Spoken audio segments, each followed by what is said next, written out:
He forgot his name, but somehow he remembered the dog. This is not just a story about a man with Alzheimer's, and it's not just about a pit bull who wandered the streets looking for scraps. It's about what happens when two broken souls find each other in the most unexpected way, and how that moment, one simple, unplanned moment, left an entire neighborhood speechless. You might think you know where the story is going, but trust me, you don't. Henry was 79. He wasn't always a man of few words. In fact, he used to be the kind of guy you'd go to when you needed advice, or a laugh, or just a fresh perspective on life. A retired schoolteacher from a time when chalkboards still ruled the classroom and kids respected their elders. He had this way of making complicated things simple, like how he once explained the Cold War to a group of restless sixth graders using only a bag of frozen peas and a hot plate. But Alzheimer's doesn't care how respected you once were. It doesn't care how many students remember your lessons or how many years you gave to shaping minds.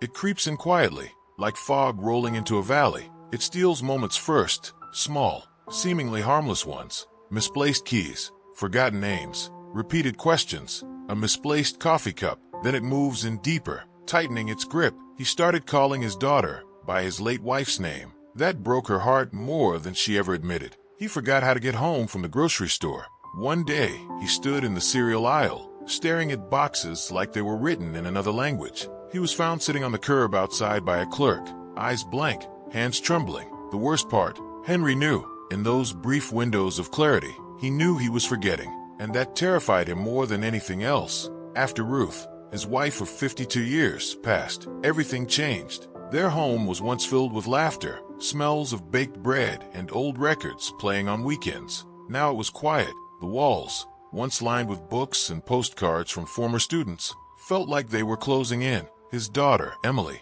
did everything she could. She moved him out of the busy city and into a sleepy little suburb where time seemed to move slower, where neighbors knew your name and looked out for each other. She picked a house with a garden out front because Henry had always loved flowers. Ruth used to say he had a farmer's touch, and for a while, it seemed to help. He'd water the marigolds and forget he had, so he'd water them again. The neighborhood kids would wave, and he'd wave back, even if he didn't remember who they were. Some days were better than others. He remembered Ruth's birthday in April, but forgot his own in June. The neighbors learned quickly to look out for him. They called Emily if he wandered too far.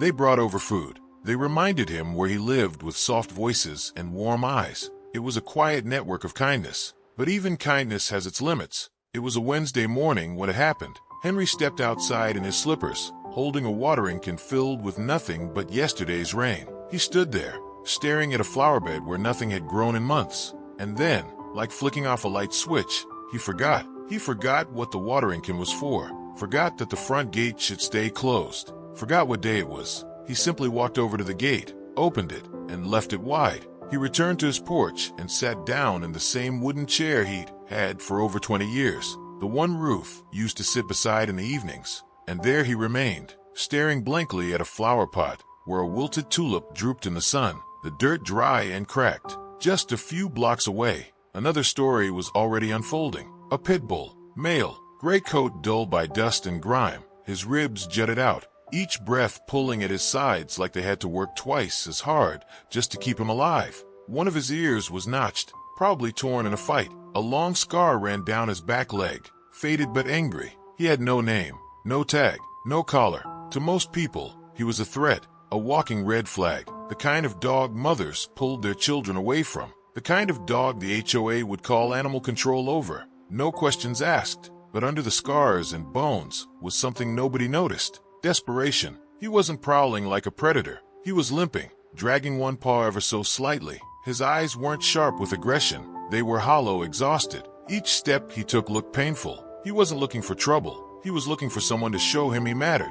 In the last 2 weeks, he'd been chased off more times than he could count. He tried curling up under a porch. Someone sprayed him with a hose. Tried sniffing around a dumpster. Someone threw a bottle at him. One teenager even threw firecrackers near him, laughing as the dog whimpered and bolted. But that day, something drew him to Henry Street. Maybe it was the smell of old food drifting from a nearby trash bin. Maybe it was the way the neighborhood was quieter, less threatening. Or maybe it was fate, something pulling two forgotten souls together. When he reached Henry's block, his steps slowed. He passed 2 houses. A barking dog lunged at a fence and startled him. He turned down another driveway, only to be met with a broom swatting the air above his head. Then he saw it, an open gate. No yelling, no broom, no barking, just stillness. And behind the gate, on a porch with peeling paint and a wind chime gently dancing in the breeze, sat a man, alone, staring at nothing. The pit bull stopped. He tilted his head, unsure, sniffed the air. He took one step forward, then another. The sidewalk beneath his paws was warm, but not scorching like the asphalt he'd just come from. He limped forward, slow and uncertain. His body had learned not to trust stillness. It often came before something bad, but this felt different. Henry didn't move. His eyes didn't focus. He mumbled something under his breath, words that didn't fit together. The dog reached the gate. It wasn't just open, it was welcoming. He stepped inside.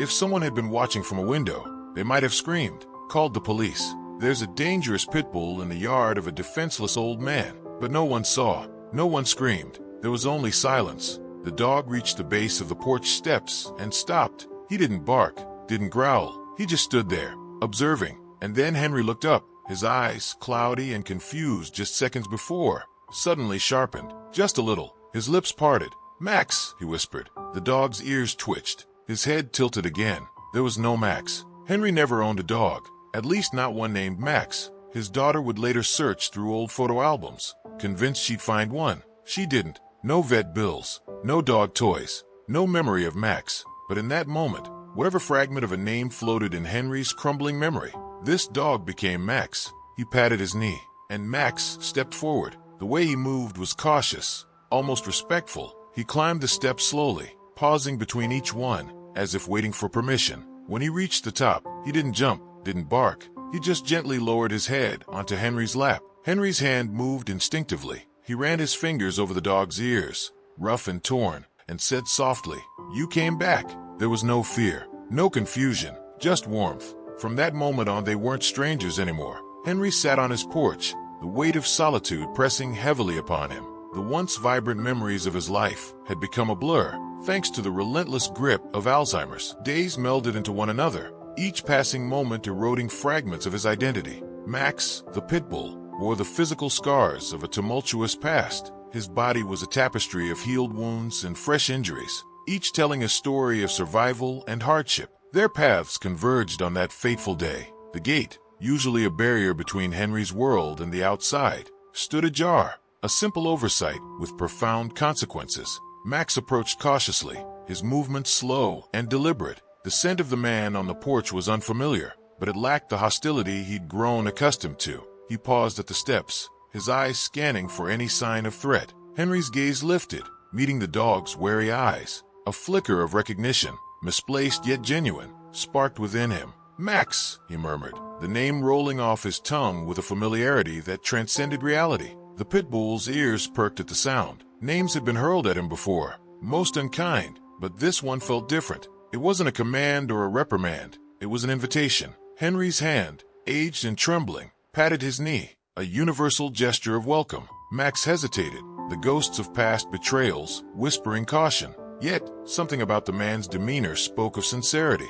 With a deep breath, Max ascended the steps, each one a leap of faith. Reaching Henry's side, he rested his head on the man's lap, a silent plea for acceptance. Henry's fingers found their way to Max's fur, tracing the map of scars, with a tenderness that spoke of understanding. For the first time in what felt like eternity, both man and dog felt a semblance of peace. The neighborhood buzzed with whispers of the unlikely duo. Pit bulls carried a stigma, a reputation for aggression and unpredictability. Many questioned the safety of allowing such a dog near an elderly man, especially one as vulnerable as Henry. Henry's daughter, Emily, was particularly alarmed. Her visits became more frequent, each time expecting to find chaos. Instead, she found her father more present, more engaged than he had been in years. "Dad, are you sure about this dog?" she inquired, concern evident in her voice. Henry looked up, a clarity in his eyes that had been absent for so long. "He's not just a dog, Emily. He's Max."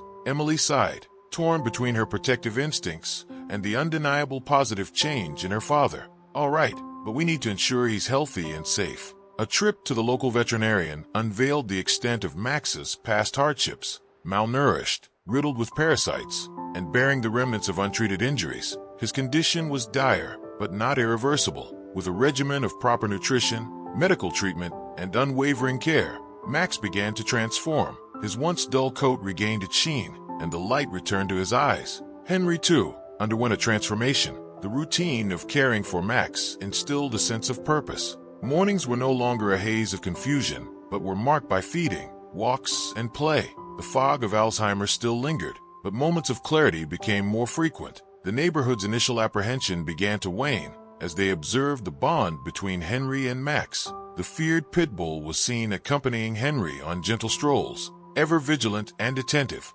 Children, once wary, found a friend in Max. His gentle nature contradicted every stereotype they'd heard. Parents watched in awe as their kids played fetch with the so-called dangerous dog. A community meeting was called to address the changing sentiments. Stories were shared of Max's gentle interactions, of how he seemed to sense Henry's needs, guiding him when confusion set in. One neighbor stood up, clearing his throat. "I was the first to judge, to label Max as a threat, but watching him with Henry has taught me that it's not about the breed but the individual." Max has given Henry a new lease on life. Seasons changed, and with them, the dynamics of the neighborhood. Max became a symbol of redemption and the power of second chances. Henry's health stabilized, his moments of clarity bringing joy to those around him. One winter evening, as snow blanketed the streets, Henry sat by the fireplace, Max curled up at his feet. The warmth of the fire mirrored the warmth in Henry's heart. "Max," Henry began, his voice thick with emotion,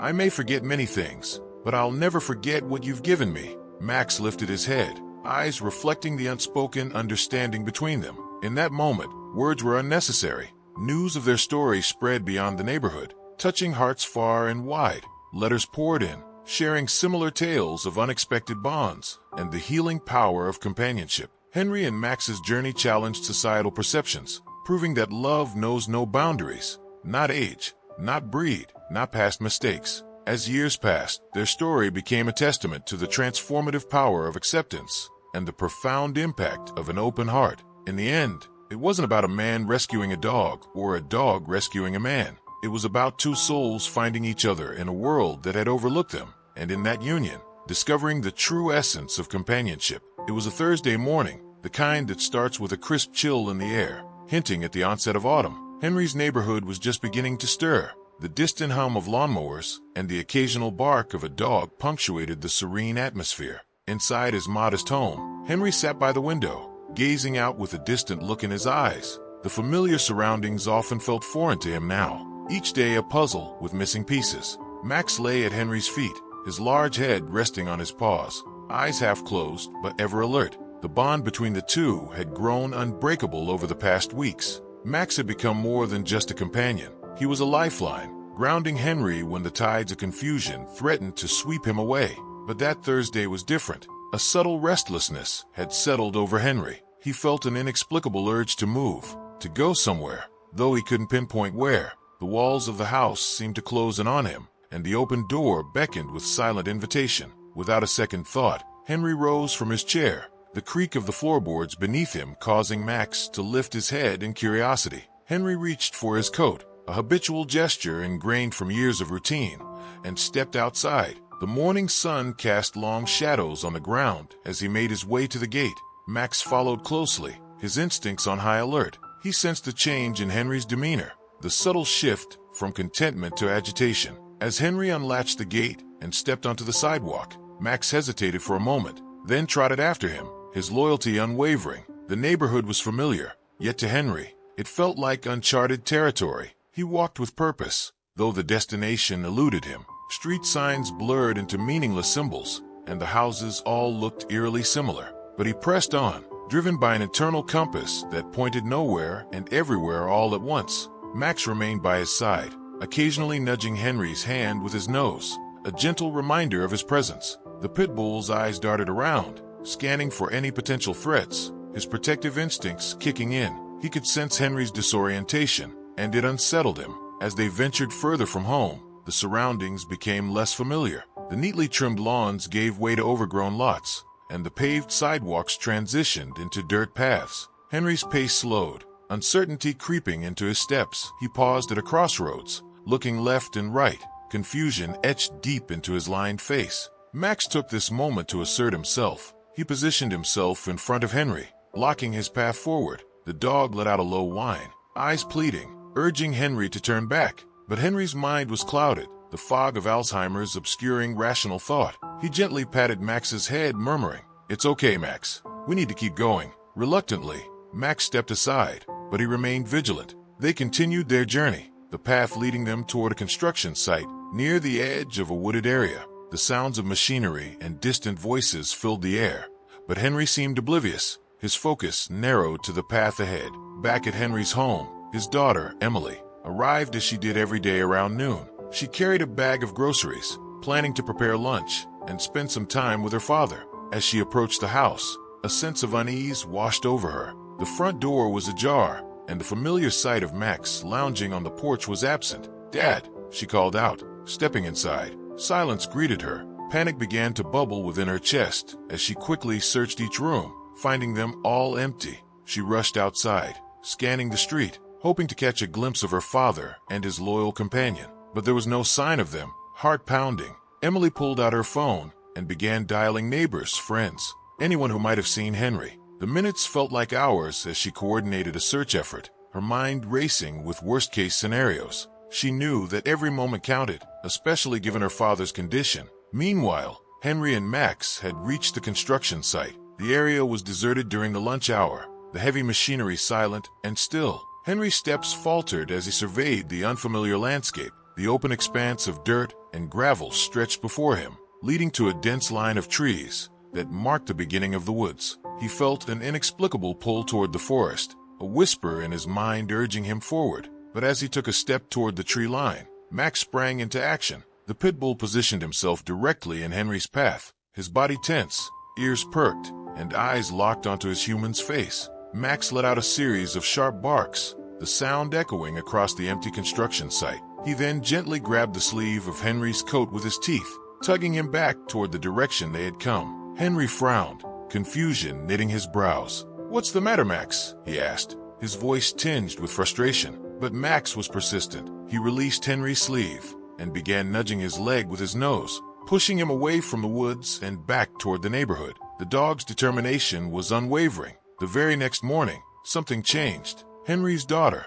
who had been cautious for so long, finally saw what others had been quietly noticing. The way her father responded when Max was around, the gentleness that returned to his hands, once shaky and uncertain, now steady as they moved over the dog's fur. The flickers of memory that emerged when he spoke to Max, calling him good boy, with a clarity he rarely showed to anyone else. It was as if something inside Henry, something buried deep under the fog of Alzheimer's, was still awake, still alive, and only Max could reach it. So she made a decision, one she never thought she'd make. She brought Max into the family, not just emotionally, legally, permanently. They took Max to the vet that very day. The vet's office, a small clinic tucked between a pharmacy and a bakery, was quiet that morning. Inside, Max sat still beside Henry as the receptionist took his information. Well, what little they had. Name Max. Breed, pit bull mix. Approximate age, 5 years. History, unknown. Henry sat in the waiting area, eyes fixed on Max the entire time. He didn't flinch when they called Max in. He didn't panic when the vet examined the dog, checking his limp, feeling his scars, shining a light into his tired eyes. Henry only stood when Max whimpered a little during his shots, leaning forward to say, "It's okay, buddy. You're safe now." That small phrase, "You're safe now," meant more than anyone realized. Max was chipped that day, vaccinated, cleaned, tagged, a red collar with a simple silver tag that read, "Max, if found, call home." And from that moment on, Max wasn't a stray anymore. He was family. Life didn't suddenly become easy. Alzheimer's doesn't just vanish. There were still hard days. Days when Henry woke up confused and afraid. Days when he forgot his daughter's name. Days when he stared at the TV for hours, lost in a world only he could see. But there was always Max. Every morning, Max would greet Henry by placing his head gently in his lap. Every afternoon, he'd follow him around the house, watching his every step, and every night without fail, he curled up at the foot of Henry's bed, guarding him like the most loyal soldier. Even when Henry didn't remember what day it was, even when he forgot how to make tea, or where he left his shoes, even when he didn't remember why he was sad, but couldn't stop crying, Max was there. And somehow, Max always knew what Henry needed, when to nudge his hand, when to press his weight against his leg, to keep him grounded, when to just sit in silence. It wasn't training. It wasn't some magical cure. It was love. Pure, patient, unwavering love. Neighbors began to take notice.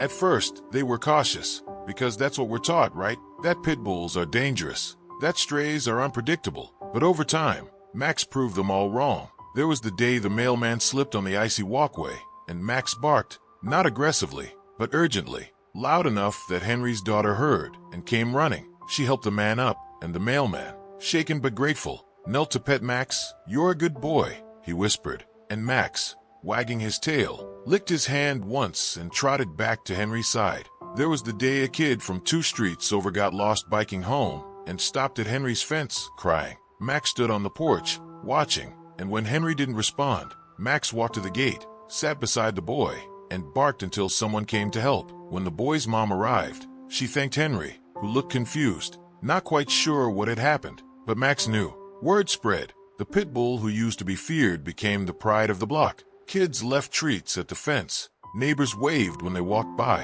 One elderly woman down the street even began calling Max the gentleman. She said, "That dog has more kindness in his eyes than most people I know." Max became more than a pet.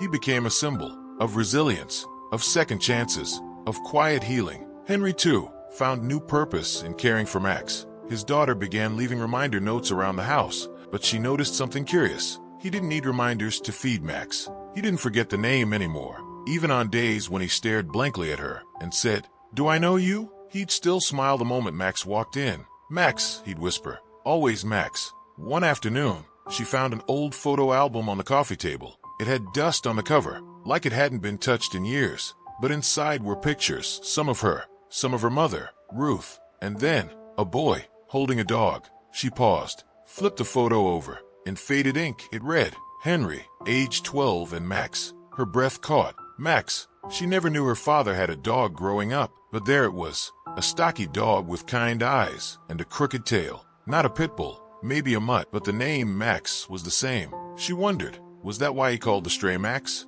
Did that memory somehow survive the fog, or was it coincidence? Maybe it didn't matter. Maybe Max was just the name his heart remembered when everything else faded. Seasons passed. Winter came, soft and slow, and with it, colder mornings and earlier nights. Max's limp got a little worse. The vet said it was likely from old injuries, maybe arthritis, maybe nerve damage. But Max never complained. He still got up every morning, tail wagging, ready to follow Henry wherever he went. Henry, on the other hand, started forgetting more. He sometimes thought Max was a puppy and asked when he'd grow up. He'd tell visitors that Max had followed him home from school that afternoon, even though Henry hadn't taught school in over a decade. But his voice would always soften when he said it, like he was proud. One morning, Henry sat on the porch, wrapped in a blanket, Max beside him as always. He stared out at the street, his eyes far away. His daughter sat beside him, sipping coffee. He turned to her, confused. "Do I know you?"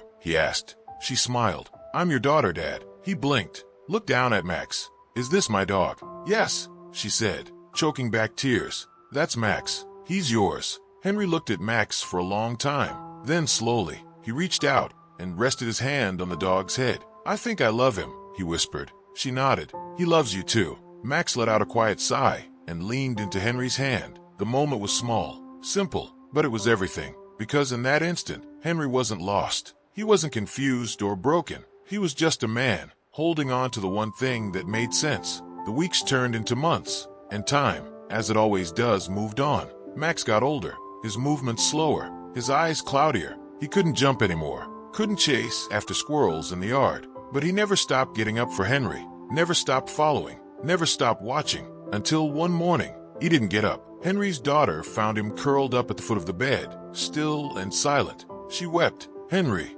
waking later, didn't understand at first. "Where's my boy?" he asked. She sat beside him, held his hand and said, "He's resting now, Dad." Henry was quiet for a long time. Then he nodded. "He's a good boy," he said. "He always came back." They buried Max beneath the tree in the yard, the one Henry used to sit under with him every afternoon. The neighbors came. Someone brought flowers. A child placed a drawing of Max at the base of the tree. And every morning after that, Henry sat under the tree again, alone. Except he wasn't truly alone, because sometimes he'd reach out his hand like he was petting something. Sometimes he'd smile at the empty yard and say, "There you are, boy." And always, always, he remembered the name. Max. even when he forgot his own. Subscribe for more real stories that show just how powerful love, especially from animals, can be.